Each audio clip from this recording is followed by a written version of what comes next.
Assalamu alaikum. Today the topic of our discussion is compensatory physiological responses in heart failure. अब हम इसमें देखेंगे कि हम हार्ट फेलियर को एक प्रोग्रेसिव डिसऑर्डर क्यों कहते हैं।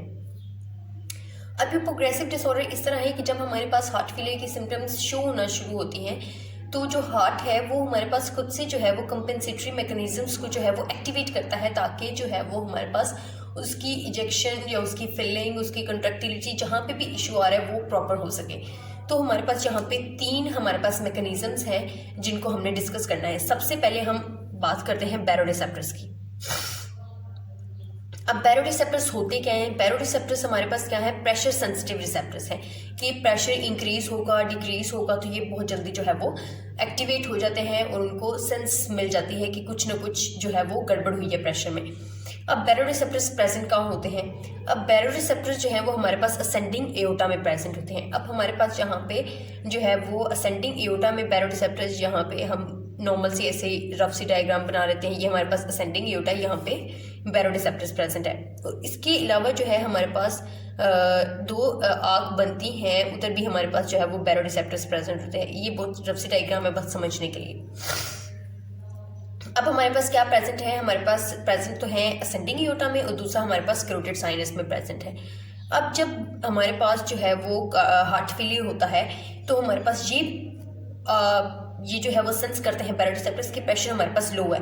अब ये हमारे पास इधर जो है वो हमारे पास सिग्नल्स होते हैं। सिग्नल्स मतलब ये एक्टिवेट कैसे होते हैं, इनको कैसे स्टिमुलेशन मिलती है। तो हमारे पास यहाँ पे जो है वो इनके पास हमारे पास दो नर्व्स प्रेजेंट होते हैं। वेगल नर्व हमारे पास प्रेजेंट होती है हमारे पास असेंडिंग एओर्टा में, और हमारे पास ग्लोसोफरेंजियल जो नर्व है वो हमारे पास प्रेजेंट होती है हमारे पास कैरोटिड साइनस में। अब ये हमारे पास कैरोटिड साइनस में और यहाँ पे जो वेगल नर्व्स प्रेजेंट है। अब ग्लोसोफरेंजियल नर्व को हम क्या कहते हैं? करेलियन नर्व 10 भी कहते हैं, करेलियन नर्व 10 भी कहते हैं। अब यहाँ इन दोनों नर्व्स के थ्रू जो है वो ये जो है वो इनोवेट होंगी। तो जब हमारे पास इनोवेशन के बाद इनकी इनोवेशन हो गई है और प्रेशर जो है वो इन्होंने सेंस किया है कि कम है और हमारे पास एओर्टा जो है वो स्ट्रेच आउट करेगा।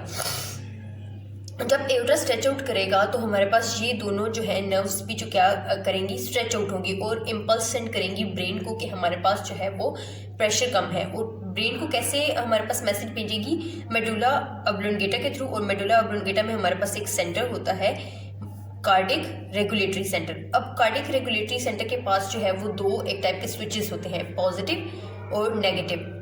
ये हम एग्जाम्पल के तौर पर देख लेते हैं।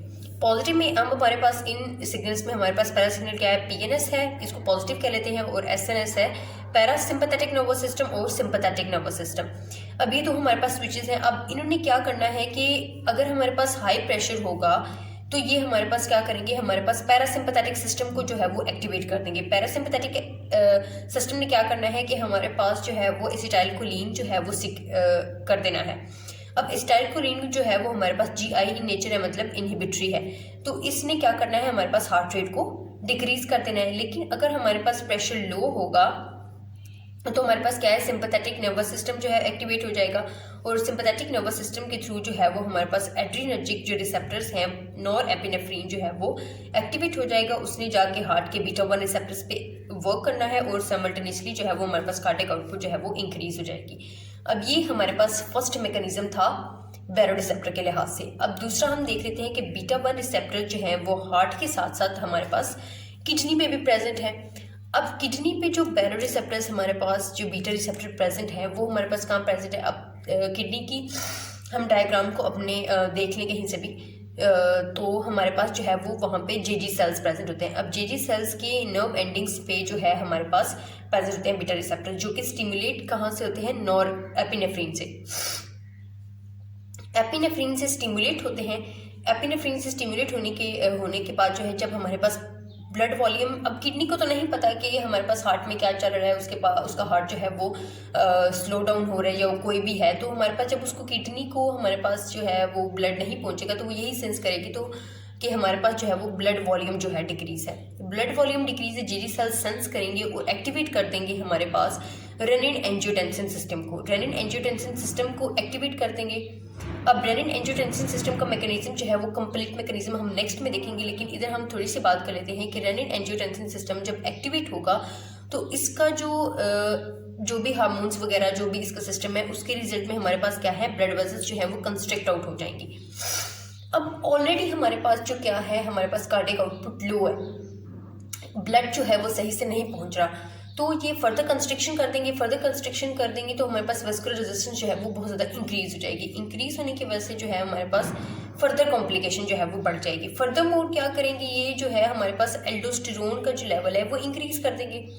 अब हमने पीछे डायरेटिक्स के चैप्टर में पढ़ा है कि एल्डोस्टेरोन हमारे पास कहाँ प्रेजेंट होता है, हमारे पास कॉर्टिकल कलेक्टिंग ट्यूब्यूल में प्रेजेंट होता है। अब कॉर्टिकल कलेक्टिंग ट्यूब्यूल में जहाँ पे एल्डोस्टेरोन प्रेजेंट होता है वो एल्डोस्टेरोन वहाँ पे जाके बाइंड होगा और रीअब्सॉर्ब कर देगा Na पॉजिटिव को और Cl नेगेटिव को, लेकिन सीक्रेट कर देगा पोटाशियम को, और हमारे पास जो है वो वाटर की भी रिटेंशन हो जाएगी। अब ऑलरेडी हमारे पास जो है वो ब्लड वॉल्यूम जो है वो ब्लड जो है वो रिटेन कर रहा है, उसकी वजह से कंजेशन हो रही है, तो हमारे पास जो है वो एल्डोस्टेरोन की वजह से फर्दर हमारे पास जो है वो वाटर की रिटेंशन हो जाएगी और इससे जो है वो फर्दर जो है वो हमारे पास कंजेशन रिजल्ट हो जाएगी।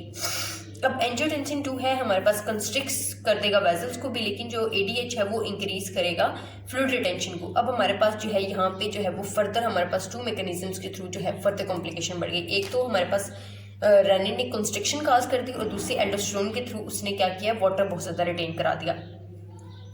और फिर उसके बाद थर्ड आ जाता है हमारे पास, अब जब हमारे पास कंस्ट्रिक्शन बहुत ज़्यादा हो जाती है तो हमारे पास वेंट्रिकल्स में टेंशन बहुत ज़्यादा हो जाती है, टेंशन क्रिएट होगी।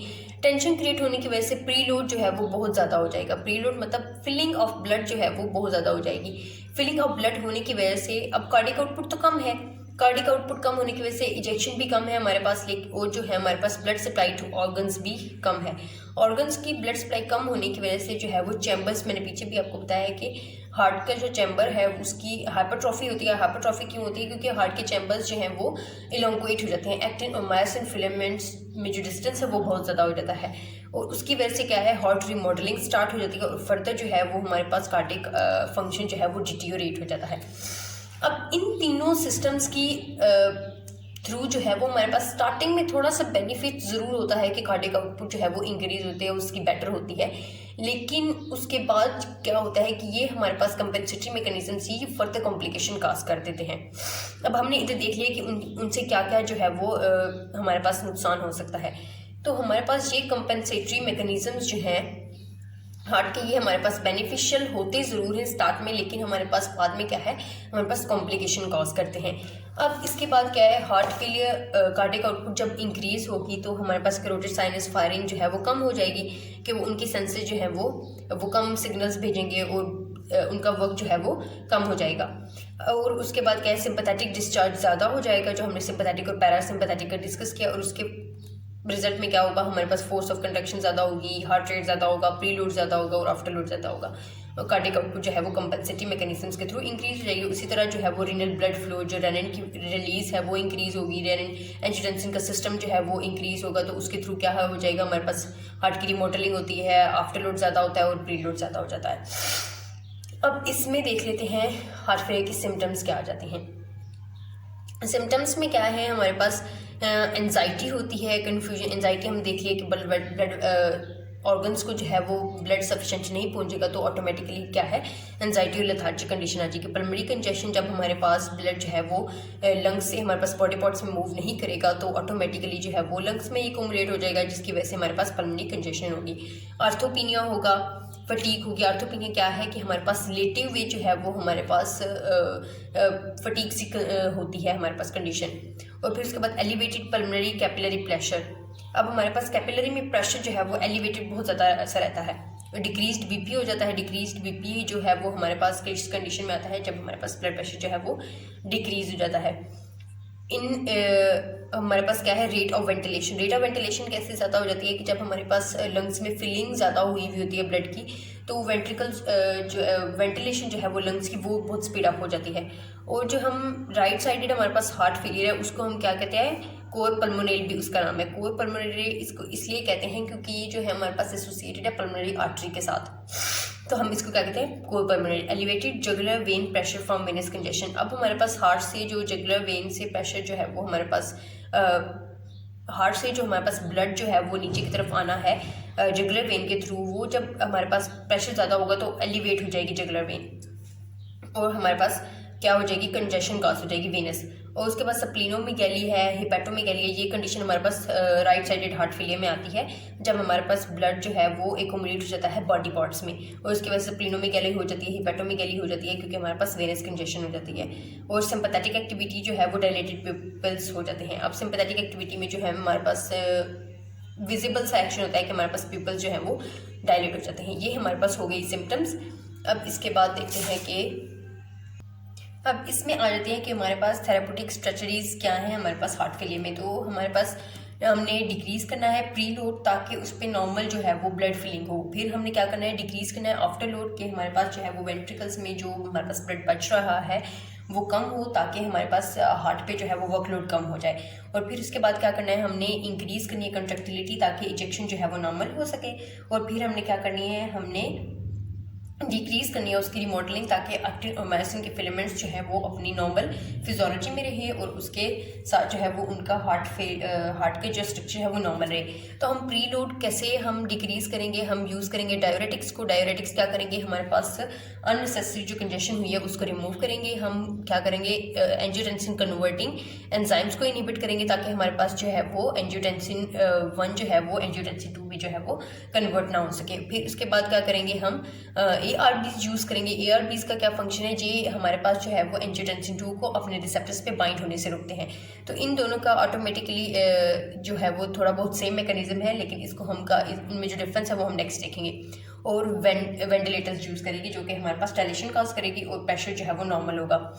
अब डिक्रीज आफ्टर लोड कैसे करेंगे, वो हम एस इनहिबिटर्स के साथ, ARBs के साथ और आर्टियो डायलेटर्स यूज़ करके करेंगे। और इंक्रीज़ करेंगे कंट्रैक्टिलिटी हम डाइजोक्सिन के साथ और बीटा एगोनिस्ट के साथ। लेकिन हम डाइजोक्सिन को ज़्यादा यूज़ नहीं करते क्योंकि इससे जो है वो हमारे पास एडवर्स इफेक्ट्स बहुत आते हैं।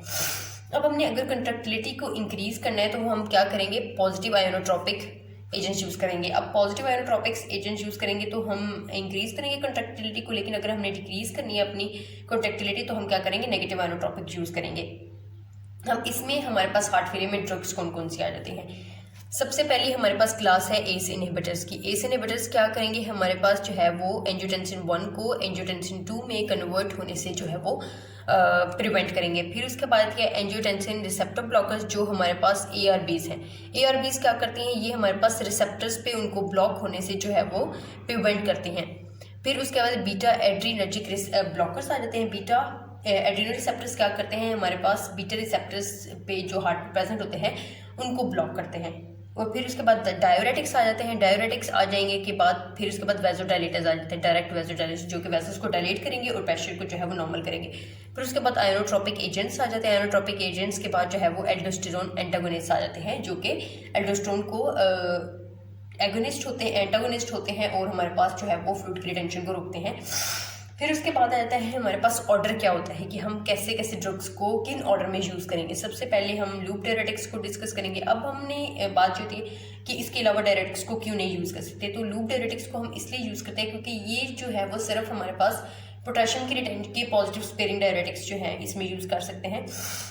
तो ये जो है हमारे पास बाकी वाटर की रिटेंशन को तो रोकते हैं, लेकिन हमारे पास जो है वो पोटाशियम की जो डेफिशिएंसी है उसको ये इनहिबिट करते हैं। कि अगर हम बाकी डायरेटिक्स की यूज़ करेंगे तो उसमें हमारे पास जो है वो पोटाशियम भी डिप्लीट हो जाएगा, लेकिन हम लूप डायरेटिक्स में जो है वो पोटाशियम की डिप्लीशन को जो है वो इनहिबिट कर सकते हैं। उसके बाद हम देते हैं एस इनहिबिटर्स या फिर ARBs, और फिर उसके बाद जो है वो बीटा ब्लॉकर्स या फिर डाइगोक्सिन देते हैं। ये हमारे पास होगी ऑर्डर ऑफ स्पेसिफिसिटी कि हमने ऑर्डर किस लिहाज से हमने देखना है। और इसके बाद हम देखेंगे हमारे पास एस इनहिबिटर्स को और एंजियोटेंसिन रिसेप्टर ब्लॉकर्स के मैकेनिज्म को डिस्कस करेंगे इंशाल्लाह।